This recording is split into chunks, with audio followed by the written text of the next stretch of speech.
Perkenalkan, saya Yayu Kurniawati, guru ekonomi di SMA Negeri 1 Gondang Kabupaten Nganjuk, Provinsi Jawa Timur. Bagaimana kabarnya anak-anak peserta didik kelas 11 hari ini? Apakah kalian sudah siap untuk mengikuti pembelajaran ekonomi hari ini? Oke, kali ini Yayu akan menyampaikan materi tentang pendapatan nasional fase F kelas 11.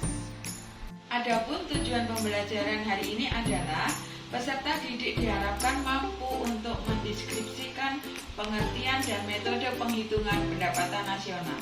Yang kedua, mampu menguraikan konsep pendapatan nasional. Coba kalian amati keadaan alam Indonesia. Indonesia merupakan sebuah negara yang memiliki sumber daya alam yang melimpah. Kekayaan sumber daya alam tersebut merupakan karunia Tuhan yang Maha Pemurah yang dapat dimanfaatkan oleh penduduk Indonesia. Pemakaian atau pemanfaatan sumber daya alam Indonesia hendaknya dilakukan secara bijak dan rasional yang menunjukkan sikap tanggung jawab dan peduli terhadap kelestarian sumber daya alam. Pendapatan nasional adalah jumlah seluruh pendapatan yang diterima rumah tangga sebagai balas jasa dari faktor-faktor produksi dalam jangka waktu 1 tahun. Hubungan antara output atau produk nasional, pengeluaran nasional, dan pendapatan nasional adalah output atau produk nasional sama dengan pengeluaran nasional sama dengan pendapatan nasional. Dengan demikian, pendapatan nasional dapat dilihat dengan 3 pendekatan, yaitu pendekatan produksi, pendekatan pengeluaran, dan pendekatan pendapatan. Karena ada 3 macam pendekatan dalam melihat pendapatan nasional, maka pendapatan nasional dapat diartikan sebagai 1. Nilai semua barang dan jasa yang dihasilkan pada suatu negara selama 1 tahun. 2. Jumlah semua pengeluaran yang terjadi pada suatu negara untuk membeli barang dan jasa selama 1 tahun. 3. Jumlah semua pendapatan yang diterima pemilik faktor produksi sebagai balas jasa penggunaan faktor produksi pada suatu negara selama 1 tahun. Berikutnya adalah metode penghitungan pendapatan nasional. Yang pertama adalah pendekatan produksi. Menurut metode ini, pendapatan nasional adalah penjumlahan dari semua nilai barang dan jasa yang dihasilkan oleh seluruh lapangan usaha pada suatu negara selama 1 tahun. Nah, yang perlu diingat dalam hal ini adalah jangan sampai melakukan penghitungan berulang atau multiple counting terhadap suatu jenis barang dan jasa. Oleh karena itu, yang harus dijumlahkan adalah nilai tambahnya dari barang dan jasa tersebut, bukan nilai akhirnya. Metode penghitungan pendapatan nasional yang kedua adalah pendekatan pengeluaran. Menurut metode ini, pendapatan nasional adalah penjumlahan dari semua pengeluaran yang dilakukan oleh semua pelaku ekonomi, baik rumah tangga, perusahaan, pemerintah, dan masyarakat luar negeri di suatu negara selama 1 tahun. Metode penghitungan pendapatan nasional yang ketiga adalah pendekatan pendapatan. Menurut metode ini, pendapatan nasional adalah penjumlahan dari semua pendapatan yang diterima pemilik faktor produksi di suatu negara dalam 1 tahun.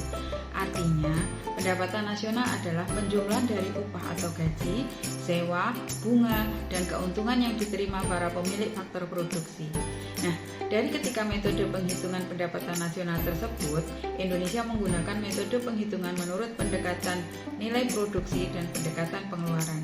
Sedangkan negara maju menggunakan pendekatan pengeluaran dan pendekatan pendapatan.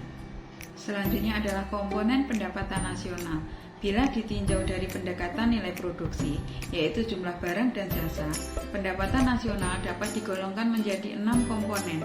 Yang pertama yaitu PDB atau Produk Domestik Bruto, adalah merupakan jumlah nilai barang dan jasa yang dihasilkan oleh warga negara sendiri maupun warga negara asing yang berada di negara tersebut selama 1 tahun.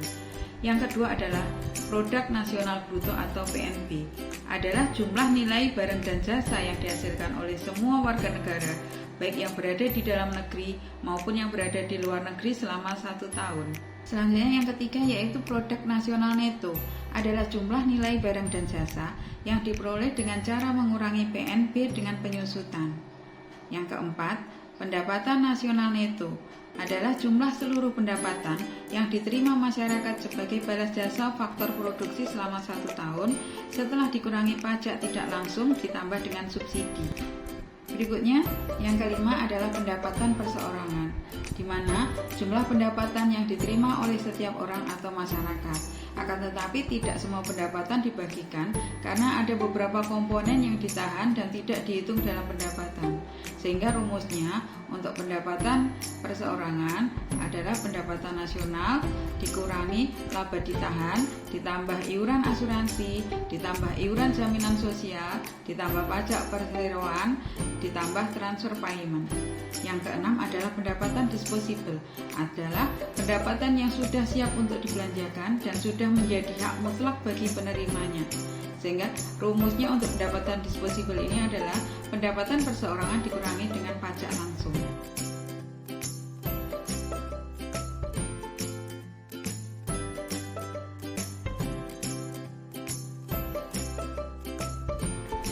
Demikian materi untuk pendapatan nasional hari ini. Semoga bermanfaat. Terima kasih. Wassalamualaikum warahmatullahi wabarakatuh.